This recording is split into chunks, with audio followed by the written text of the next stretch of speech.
Ever face a disappointment in life? I suspect so. I'm talking about significant disappointment. Not that you had a bad round of golf. Not that you got a fender bender. Not that you can't find that receipt and they will not give you a refund without it. Aggravating, isn't it? No, I'm talking about true disappointment, serious one. A well-earned promotion that you didn't get. A marriage that ended on the rocks. A friend who did you wrong. Disappointment is a part of life. It comes to us. It comes to every one of us. Now, the word itself reveals something. Disappointment. That prefix, dis, it means reversal. It means to do the opposite. And so disappointment means not as appointed, not as planned, not as scheduled. Disappointment describes a feeling of sadness which comes to us when we are torn apart from our expected outcome.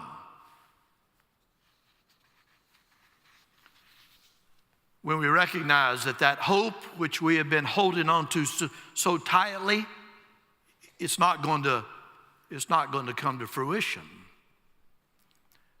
There's a movie that Bev and I enjoyed watching. I don't think we saw it in the theater. I think we saw it after it came out on this television at home, you know. The Best Exotic Marigold Hotel. Some of you remember that. A wonderful film about some retired people from England who decided to outsource their retirement to a less expensive place, India. It seemed like such a good idea. I mean, so exotic, so inviting. I mean, they were enticed by the advertisements that they had received about this newly restored hotel, Marigold. And the website depicted a life of leisure and luxury, which awaited them. And so these pensioners, as they're called in England, these retired ones, they were all smitten with the idea of the good life on the cheap. I like that idea, don't you? So they pack up and they head to India.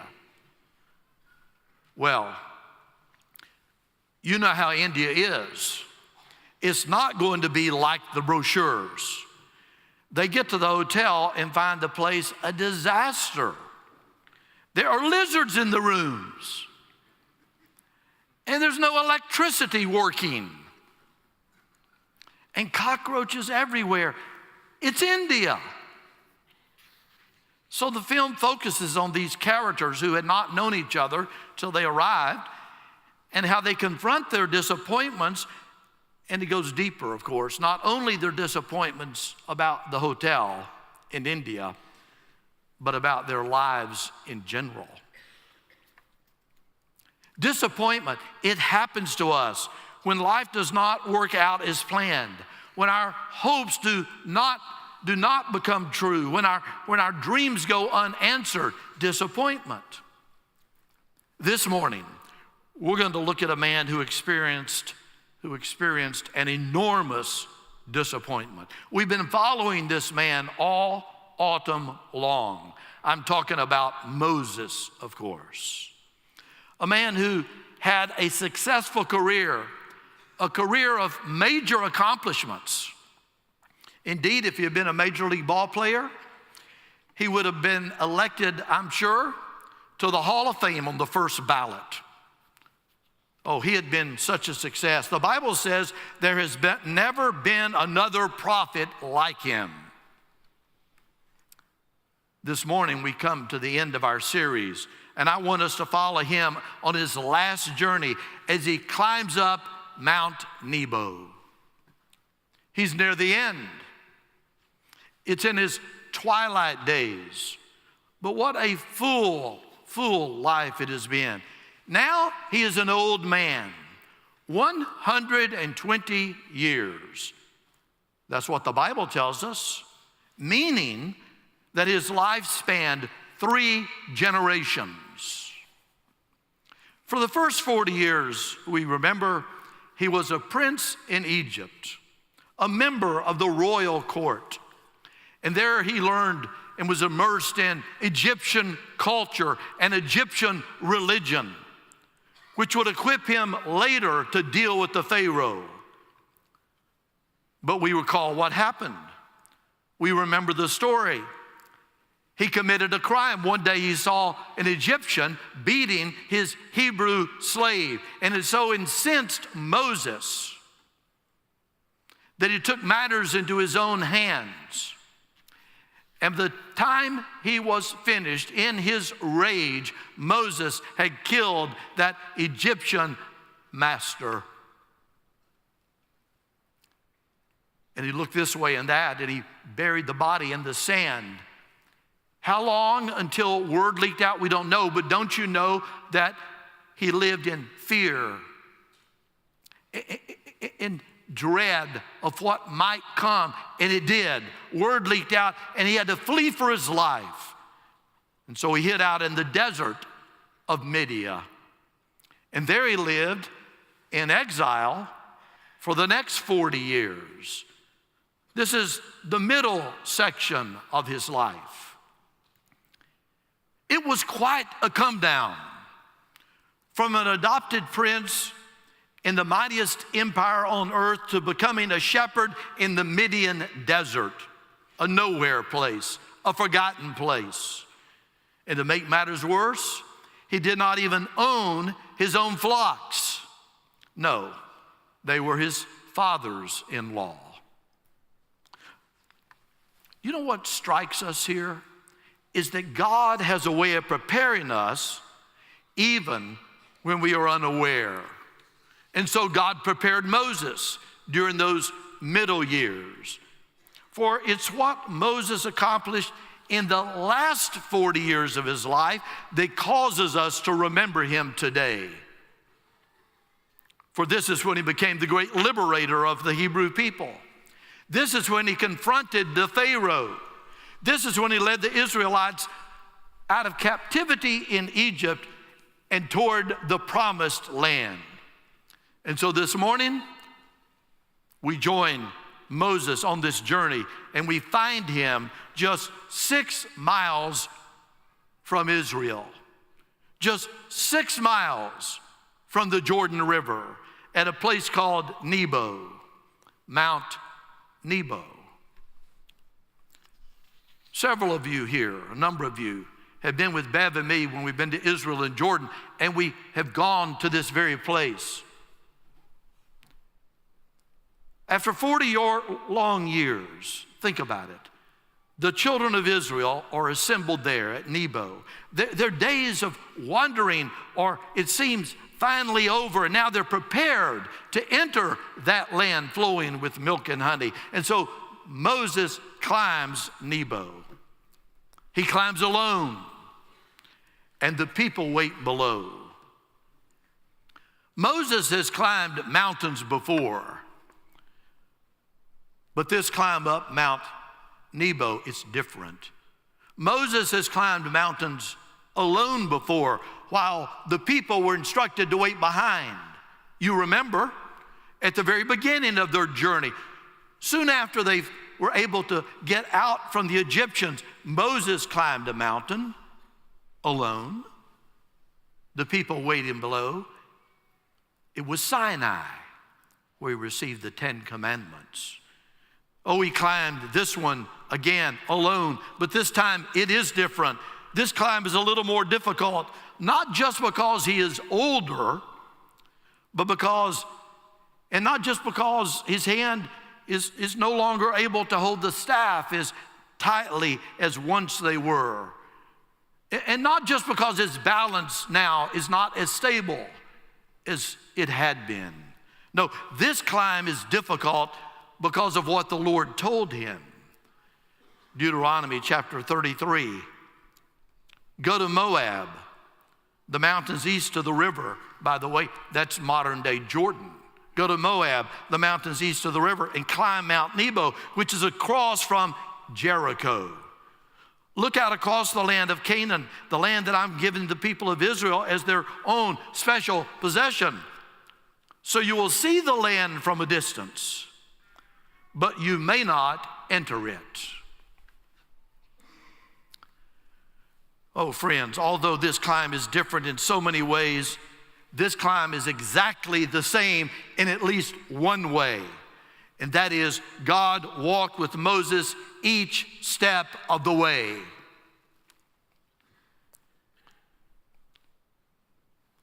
From a basket in a river, to the burning bush, to the courts of Pharaoh, across the Red Sea, and through all those years of wandering in the wilderness.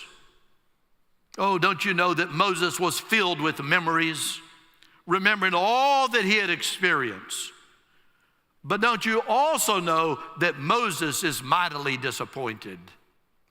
So close to the promised land, so close that he literally can see it. He can almost taste it, but God tells Moses that Moses' time is over.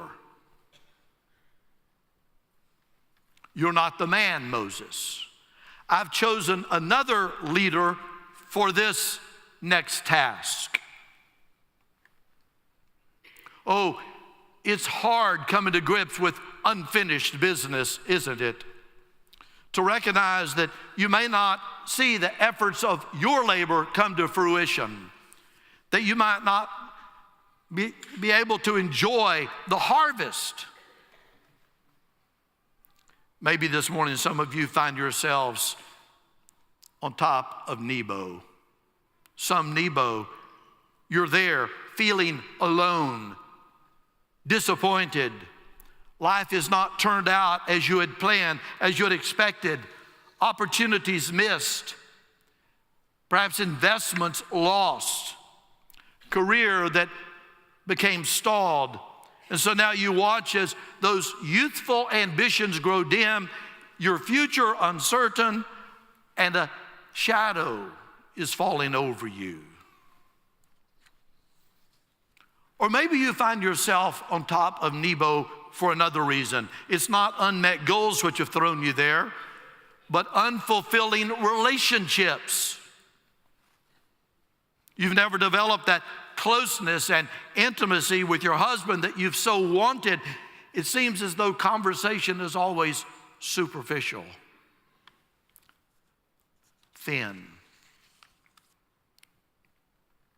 Others of you have kids that live far away from you.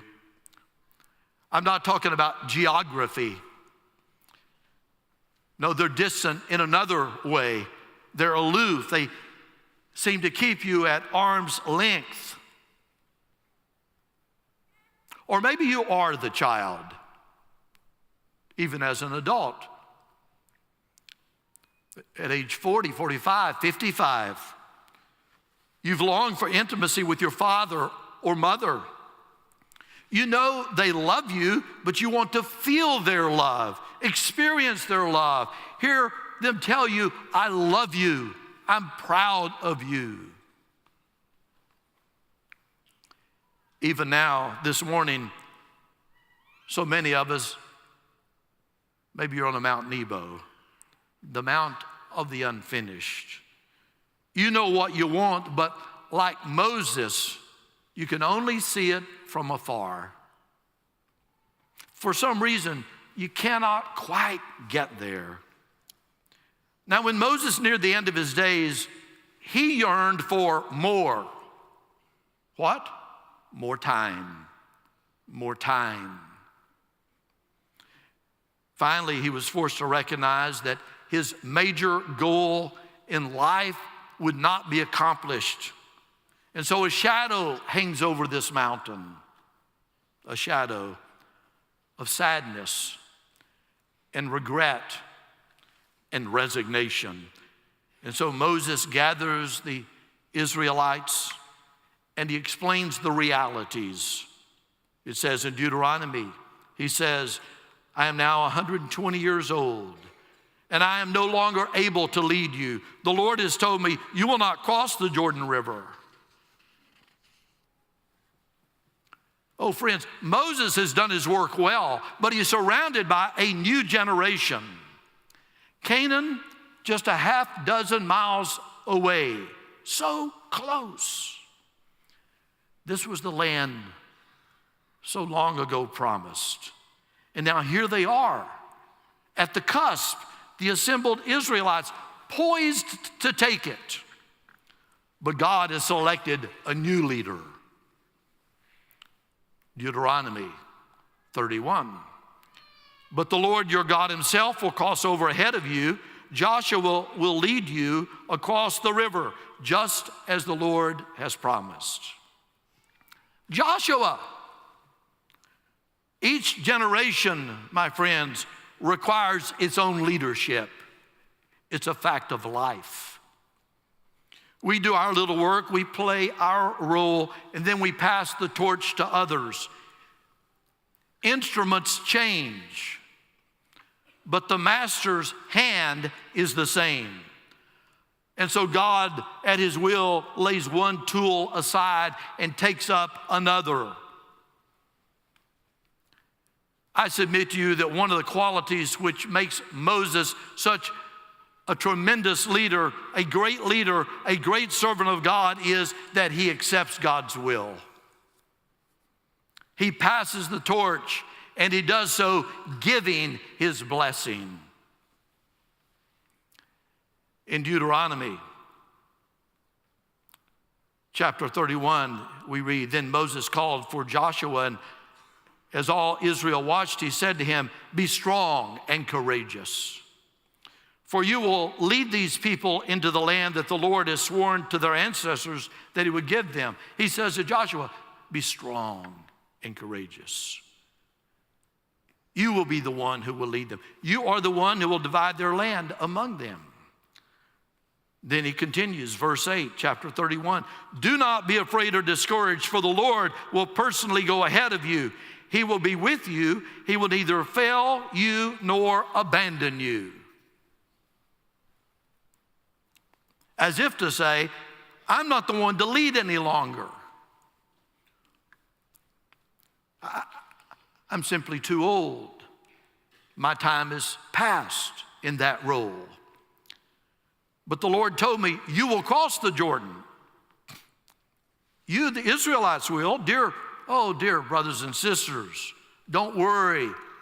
The Lord will take care of you. The Lord will lead. He will watch out. Your future is secure.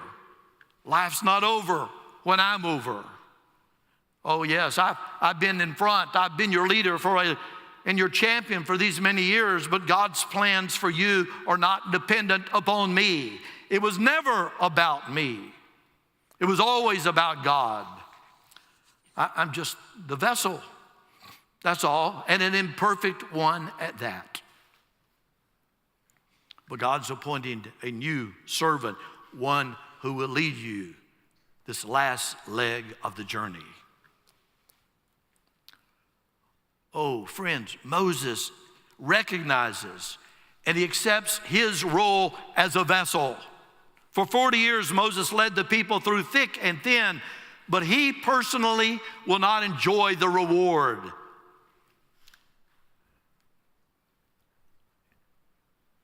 And what strikes me is life is so often like that, isn't it? The all-important truth for us to remember is it's not about us. It's God's work, God's business, and we are simply the vessels. Charles Wesley, the brother of John Wesley, Charles, the great hymn writer of the 1700s, that Anglican priest, he once wrote these words: God buries his workman, but carries on his work. God calls us to do his work, to join us in ministry in the world, building his kingdom. And it's not about who gets the credit. Who carries the ball across the line? Who scores the touchdown? No. Once Jesus was teaching about the importance of sharing the good news and bringing people into God's kingdom, inviting them in, and he looked at those who were gathered around him, and he said, you know the saying, one plants and another harvests. Jesus said, it's true.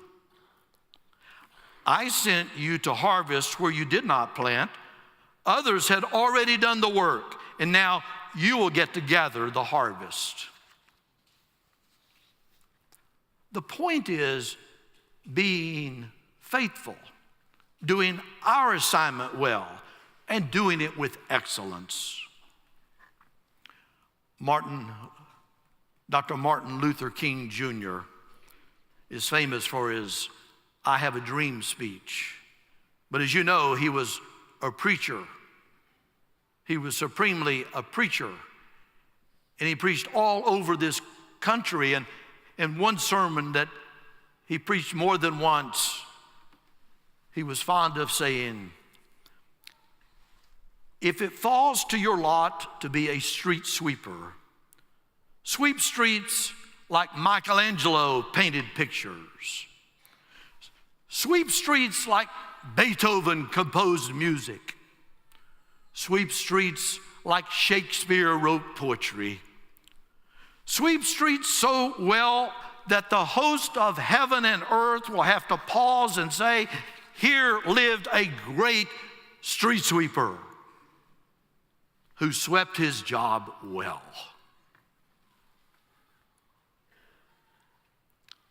The ministry that God has for you, whatever it is, whether it is teaching Sunday school, serving on a committee at the church, helping out with the youth in the youth program, going to Conroe and helping at the women's shelter, or working in our foster kids ministry, or serving with our special blessings program, or holding a Bible study during lunch hour at your place of work for colleagues who would enjoy learning more. Any one of 1,000 things. Whatever God has called you to do, do it with passion. Give it your best. Serve him faithfully, trusting the outcome to him. The Apostle Paul tells us, shine like the stars. Shine like stars for God. Don't do it for applause or a pat on the back or any kind of recognition or rewards. Whatever you do, do it all, he wrote, for the glory of God. Moses paved the way. For 40 years, he had carried the torch. He had led the way, shouldered the burden, but Joshua was chosen to lead the Israelites into Canaan. I'm reminded of what the Apostle Paul wrote to the Christians, the young believers at Corinth. He said, one of you says, I'm a follower of Paul. Another says, oh, I'm a follower of Apollos. Aren't you acting just like people of the world? After all, who is Apollos? And who is Paul? We are only God's servants through whom you believed the good news. Each of us did the work the Lord gave us. I planted the seed in your hearts. Apollo watered it, but it was God who made it grow. It is not important who does the planting or who does the watering. What's important is that God makes the seed grow. Well, the story of Moses is coming to an end. This final chapter of his life is being written by the very hand of God. As Moses ascends the top of Moses to catch a glimpse of the promised land, surely he reflects upon all of his years and the unlikely ways that his life changed. From the time that he had to flee Egypt for his own safety out of the palace to the desert, the time that God many years later called him from the burning bush and sent him on a mission. No, the work is not complete, but Moses recognizes that his part is done. And now it's time for him to step aside. A tinge of sadness, sure. Disappointment that he won't set foot in Israel, yes. But peace, which comes from trusting God, knowing it's in God's hands, and God can make everything all right. Back to that movie that I referenced, Best Exotic Marigold Hotel. There's this great line in the movie when the proprietor of the hotel, a man named Sonny, speaks to those grumbling pensioners, and he says to them, you know, in the end, it's going to be all right. And if it's not all right now, it's not the end.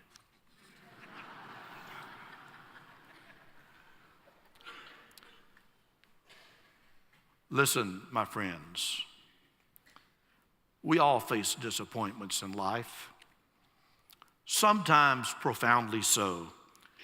Trust God, and God will work it out in His time, in His way, according to His schedule. On this side of the Jordan or the other. God will get His children into the promised land. Don't you worry about that. And if it's not all right now, remember, it's not yet the end. Deuteronomy 34. So Moses, the servant of the Lord, died there in the land of Moab, just as the Lord had said. The Lord buried him in a valley near Beth Peor in Moab. But to this day, no one knows the exact place. Imagine. No fanfare, no royal funeral, no pomp and circumstance, no processional, no lion in state, no famous tomb. Moses on top of Nebo alone. Only God was with him. But that was enough. From birth, God had taken care of Moses. In his death, God took care of him too. And He will for you and for me as well. In the name of the Father, and the Son, and the Holy Spirit, amen.